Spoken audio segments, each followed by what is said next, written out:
Happy new financial year and congratulations. हमारी economy top 5 economy में आ चुकी है। पिछले 10 साल के अंदर हम टॉप 10 में थे और इस बार टॉप 5 में आ चुके हैं, तो इसलिए सभी इंडियनों को कॉन्ग्रेचुलेशंस। अब आ रहा है हैप्पी फाइनेंशियल ईयर। तो हैप्पी क्यों? दो चेंजेस जो मुझे लग रहा है कि इस साल और आगे के कुछ साल इसका इफेक्ट अच्छा रहेगा। पहला चेंजेस है इनकम टैक्स में 12 लाख तक टैक्स नहीं देना है।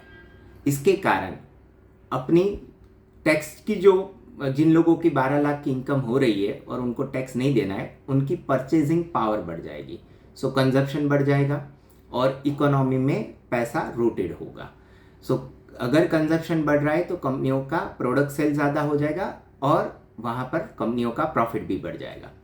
दूसरी जो पॉलिसी है वो मॉनेटरी पॉलिसी में इंटरेस्ट रेट डाउन स्ट्रक्चर चल रहा है, यानी इंटरेस्ट रेट घट रहा है इंडिया के अंदर।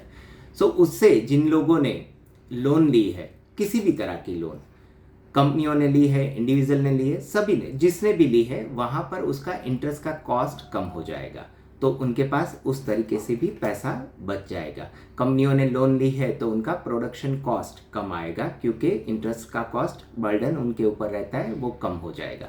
तो उस दो तरीके से इंडियन इकोनॉमी फाइनेंशियली आगे बढ़ सकती है, पर कैपिटल इनकम बढ़ सकती है और फिर से शायद जैसे हम 10 साल में टॉप 5 में आ चुके हैं, अगले 5 साल में टॉप 3 में आएंगे। ऐसी शुभकामना सभी को। Thank you very much.